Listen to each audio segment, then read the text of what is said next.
In a season that saw SpongeBob turn evil, violated garden gnomes, and even a cameo of my ex-girlfriend, Gen V's explosive ending sets the foundation for the epic final season of The Boys. You get better and I'll teach you to run as fast as me. You'll teach me to outrun cancer? I loved this season, in large part to Hamish Linklater's performance as Cypher, and of course that one locker room scene. That being said, there's so much to talk about, from the worst precog of all time, Sister Sage's master plan, the downfall of Godolkin, and most importantly, how all this ties into The Boys Season 5. You're going to want to stick around till the end of the video, as we'll be going over how Season 5's loose ends tie into Gen V, and what that could mean going forward. But before we begin, make sure to like and subscribe. I write, edit, and produce these videos all by myself, so every comment and interaction helps the channel out. We start within the fiery depths of a Vought lab, the same lab we last left a crispy Thomas Godolkin back in 1967. Last episode, we learned that new Dean of Godolkin, Cypher, was indeed Thomas Godolkin all along, puppeteering an innocent human by the name of Doug for roughly 30 years. But we'll talk about our favorite VCR repairman in a second. In order to survive the Inferno, Godolkin takes drastic measures and injects himself with a form of compound V called V1, and to my knowledge, this is the first time this specific variant has been named. It's the same compound Stormfront and Soldier Boy took that significantly slowed their aging, hence when Godolkin is healed, he looks exactly the same as he did in 67. In other words, he got the Kris Jenner. And you know Godolkin has to be desperate when he just witnessed his colleagues spring tentacles out of their ass and faces melt after taking this drug. But I'm a little pissed we didn't get more here. For example, Thomas Godolkin is the head of this project. Why are his scientists taking this drug behind his back? Surely they know of its unstable nature, and they know they aren't supposed to be doing this. They've locked the door on Godolkin. Who told Godolkin his colleagues were going rogue? When we first see him in episode 201, he's sprinting toward the lab. But what I'm really curious about is what happened after he took V1. Did he manage to crawl his way out? Did someone save him? Or was his body simply able to withstand the flames? Regardless, we do find out a little more about Godolkin through Doug. Doug was the second of two primary hosts for Godolkin since the incident. The first was a Dr. Fielder. Not much is known about him. We don't even know if he was a real doctor, considering Doug was known as Dr. Gold during his time at Project Odessa, and Doug wasn't a doctor at all. Are you even a real doctor? At the time, Doug was working as a VCR repairman with a gig at Blockbuster.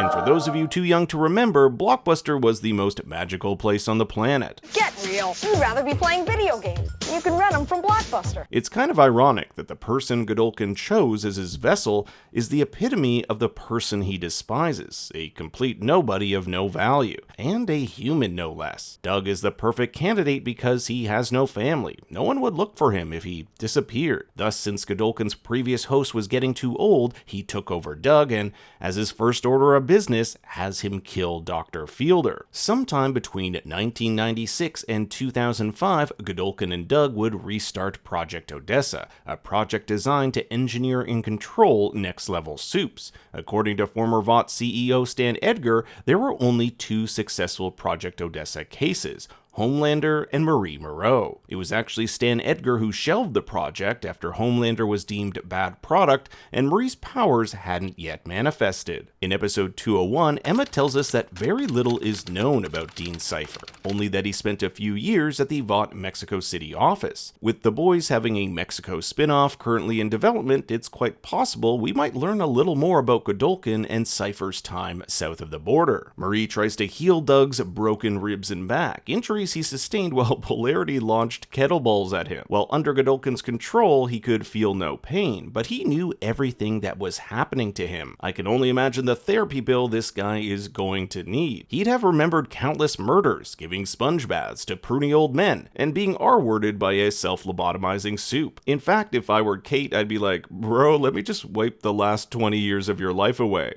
At least he can fall back on his career as a VCR repairman. The question on everyone's mind is, how come Godolkin didn't just control Marie weeks ago? Well, he tried. When they were initially sent to Elmira, he tried a bunch of times, but Marie was too powerful, with Doug stating that Odessa really put her on another level. Meanwhile, Godolkin has upgraded from applesauce and chicken smoothies to Whataburger and Tony Cicero's. This is a guy who hasn't had any solid food since 1967, and it makes sense, having been trapped in someone else's body, you'd want to indulge in the sins of the flesh. Alongside him is Sister Sage, who we've seen romantically linked to Godolkin for the past few episodes. Even though she was quote-unquote making love to Doug's body, her eyes were on Godolkin. That's disgusting. I think it's a fair assumption that it was Sister Sage who hired Cypher as the new dean. She'd have the power to do so, being the new Vought CEO. Everything after, from planting Starlight with false information about Project Odessa and getting Marie back to Godolkin, were all her idea. Sister Sage has a history of manipulating those around her to get what she wants. In Season 4 of The Boys, Sage was instrumental in orchestrating Homelander's fascist rise to power. She recruited Firecracker to stoke tension between Home Teamers and Starlighters,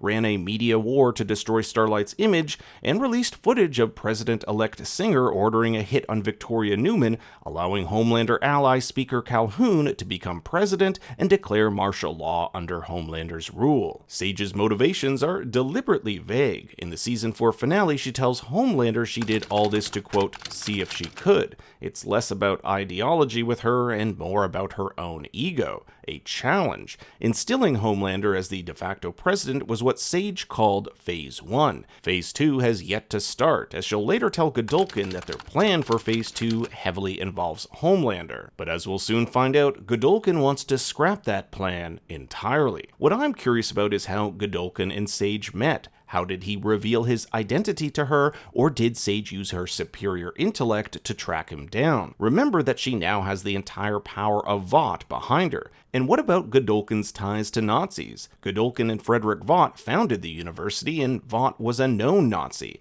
In fact, the Godolkin library even has a hidden vault filled with Nazi paraphernalia. The entire season's been filled with little clues linking Godolkin to Germany. From the flowers Cypher picks up, often called Hella Berlinerin, or light-skinned woman from Berlin. Mozart played in the background, nods to Einstein, Sage wearing a German brewery shirt, and even those creepy guard gnomes which originated in Germany. But oddly enough, Godolkin falling in love with a woman of color is never brought up. But the show has a history of not addressing things like this. For example, Stormfront is a literal Nazi, but is played by a Jewish actress. It's possible Sister Sage, or should I use her real name, Jessica, is legitimately in love with Godolkin. This might be the first person she can actually relate to on an intellectual level. She even invites him to move in with her at Vought Tower, an invitation he accepts, but the next few days are going to be vital in ensuring Godolkin's return isn't seen as a threat to Homelander. As Sage says, the man cannot take surprises. You're telling me.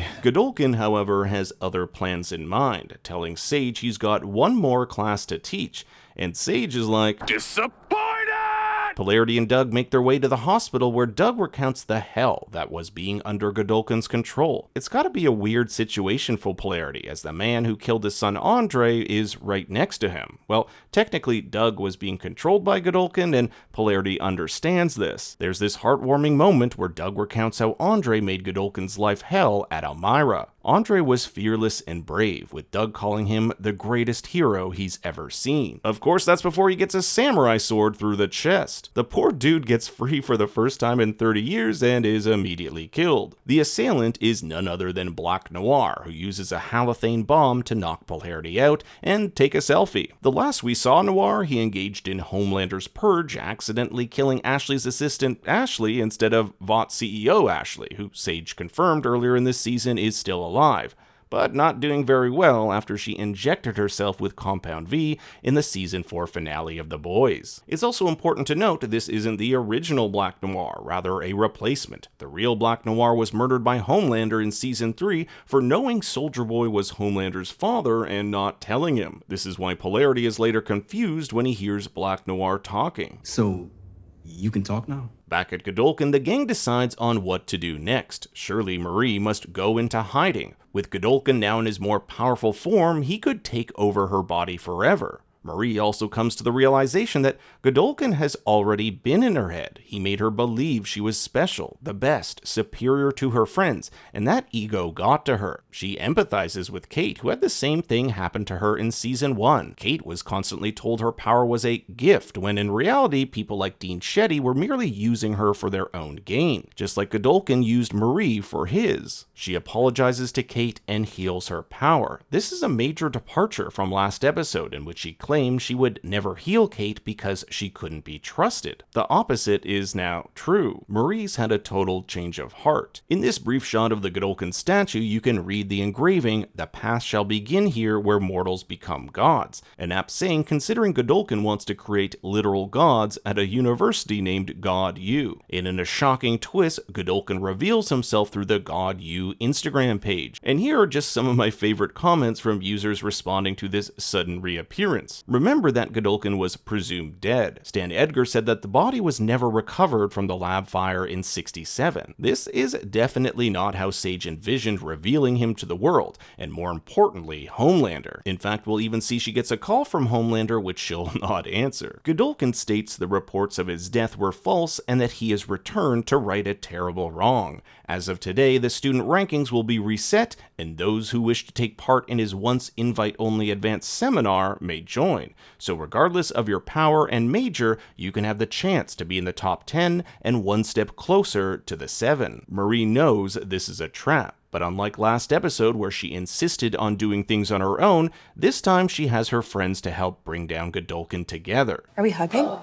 Oh, God. She gets on her own Instagram to warn the students that their lives could be in danger, but many in the comments aren't buying it. She's just saying that so she can keep her top spot. Back at Gamma Epsilon Delta, or GED for short, Sam and Emma warn the others not to join Godolkin's class. And I love how Rufus is just like, "Hey, didn't your pledge kill himself yesterday?" Like it's no big deal. But when Sam says he can't let them leave for their own good, both he and Emma magically wake up sometime later with dicks on their faces. Man, if I had a nickel for every time that happened to me in college. Rufus has Rufalin powers that would make Bill Cosby jealous. He has the ability to put people into a trance who then can't recall what happened, and that's exactly what happened here. I also just love the little details like the Deep's photo in the background, who used to be GED president for several years, and a Homelander beer poster. Sam and Emma will end up recruiting Black Hole and his quantum butthole, which actually makes for the world's grossest Trojan horse. Rufus certainly hasn't heeded Sam and Emma's warning, as he's joined in on Godolkin's first class. What was thought to be a great opportunity to prove themselves is merely a ploy by Godolkin to cull the herd. In episode 206, Godolkin told Polarity he intends to kill 70% of Godolkin's students so that only the strong and worthy survive. This is but a testing ground in what he hopes can one day be implemented on a global scale. To him, Godolkin and Supes in general have become lazy. Instead of using their gifts to propel them forward, they're squandering it on sex, money, and Instagram likes. Now they must prove their worth. Stop him before he can push the button on the other side of the room. What results is an absolute bloodbath. Godolkin can now control multiple Supes at a time, pitting them against each other as he easily makes it to the other side. This echoes what Godolkin said to Polarity about the weapons. He isn't going to use them on the students, rather the students will use them on each other. All the while, Sister Sage is watching this like, I've made a huge mistake. As he uses his powers, burns and boils appear on his hands, and they don't seem to heal, at least not by the next scene he has with Sister Sage. If he truly wants to cull the world with his power, he'll need Marie by his side to consistently heal him. One Supe is able to escape by phasing through the wall, and I thought he was going to be like, "We're going streaking!" He tells Marie about what Godolkin has done. The culling has officially started. Marie knows she has to stop Godolkin, but at the same time risks being mind-controlled by him. If they're going to take him down, they need to come up with a plan. At the same time, Marie apologizes to Jordan for abandoning them a second time. Jordan forgives her, but states they can no longer be together. Their relationship doesn't work. They always end up in the same place. So for now, it's best they stay friends. Annabeth arrives and Marie asks if she's had any new visions. Last episode, Annabeth predicted Marie's death, and I believe this is what originally was going to happen if Sister Sage hadn't set in motion a series of new events. Remember that Annabeth experienced these visions before Sister Sage had a change of heart over her relationship with Godolkin. In one of the next scenes, she'll leave the door open for Polarity to escape his confinement. Polarity is arguably the only person who can disable Godolkin's power. She essentially changed the future and saved Marie's life, hence why we don't see Annabeth's vision playing out. Sage's change of heart happens after confronting Godolkin about the change in their plans. Godolkin has let his ego get the best of him, believing he can apply his own principles on himself to accelerate his own evolution. This will make him powerful enough to not only control Marie,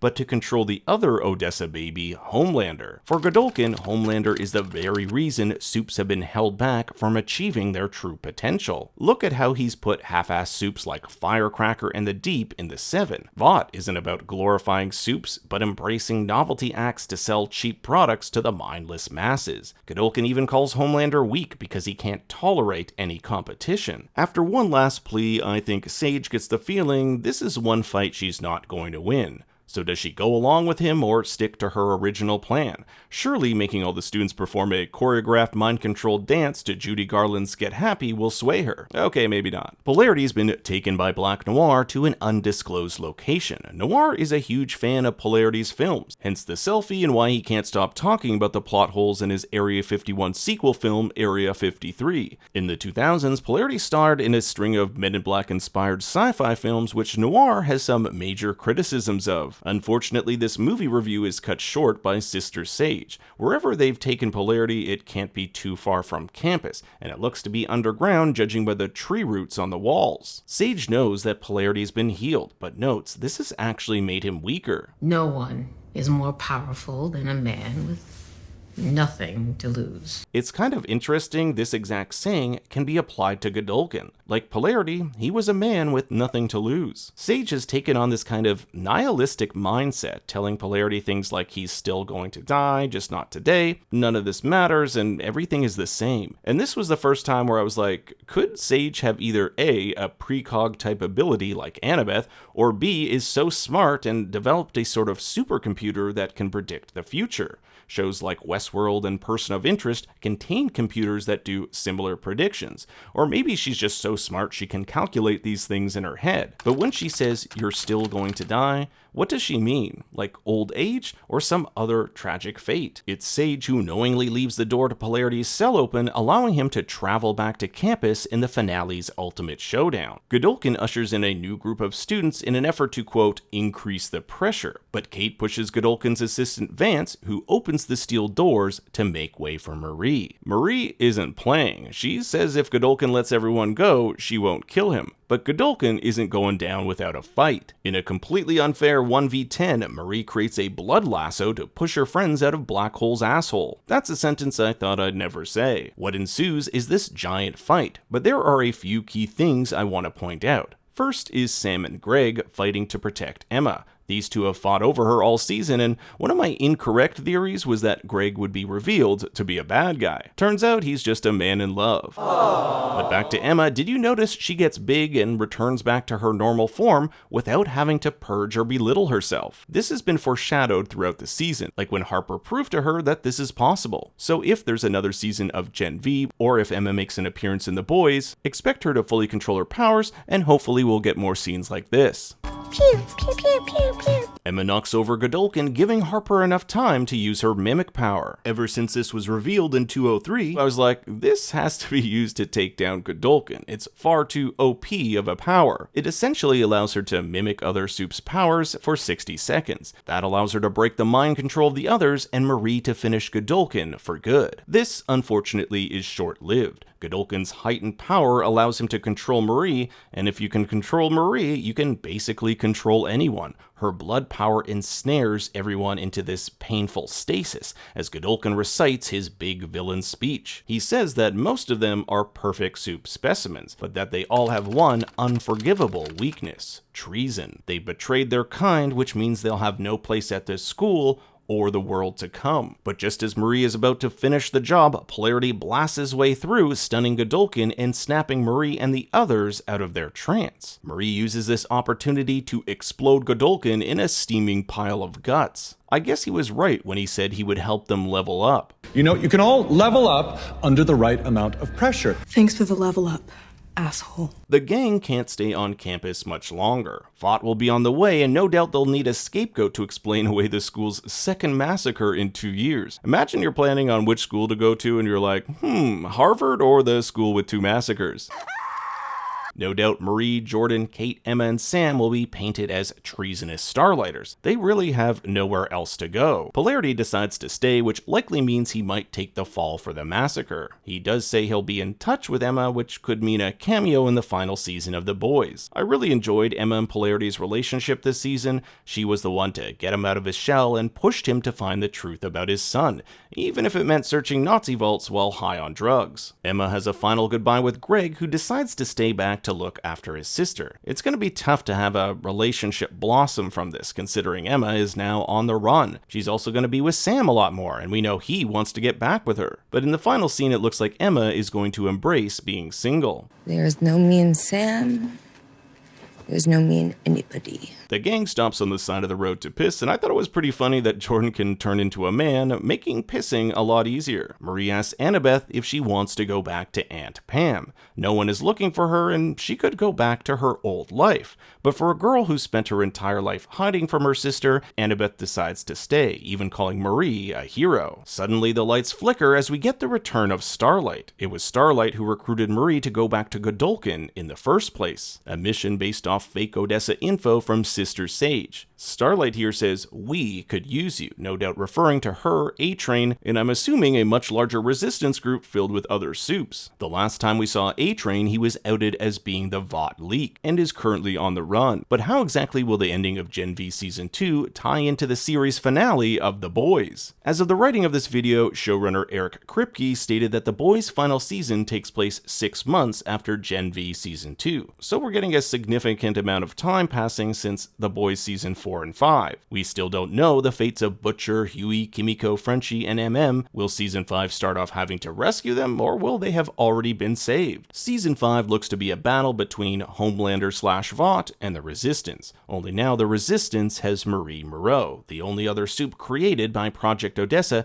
who just might be able to take down Homelander. I think it would be absolutely wild if Marie could somehow turn Homelander human, but let me know if you think he should just die. Marie's healing power is also a game changer. Imagine a situation where she has to maybe heal Stormfront. That would be absolutely crazy. I mean, I know the news reported she bit her own tongue and bled out, but since we never saw that and know Vought isn't the most trusted name in news, we can't be sure she isn't still alive. And what about Butcher? Last we saw him, he was on the road with that soup-killing virus. Marie's healing power could potentially provide a counter to it. There are also several wild cards. The first is Stan Edgar. He looks to be making a big comeback in Season 5. Even Marie states she wants to contact him in the final scene. Then there's Sister Sage. I can't get a pulse on what her true intentions really are, which makes her incredibly dangerous and unpredictable. Soldier Boy is also confirmed to be in Season 5 after being put in some sort of cryosleep. I've stated before that he might be let out by Homelander to track down and kill Stan Edgar, as Soldier Boy would have wanted to kill the man responsible for selling him out to the Russians. Finally, we have soups like Queen Maeve, who went into hiding after Season 3,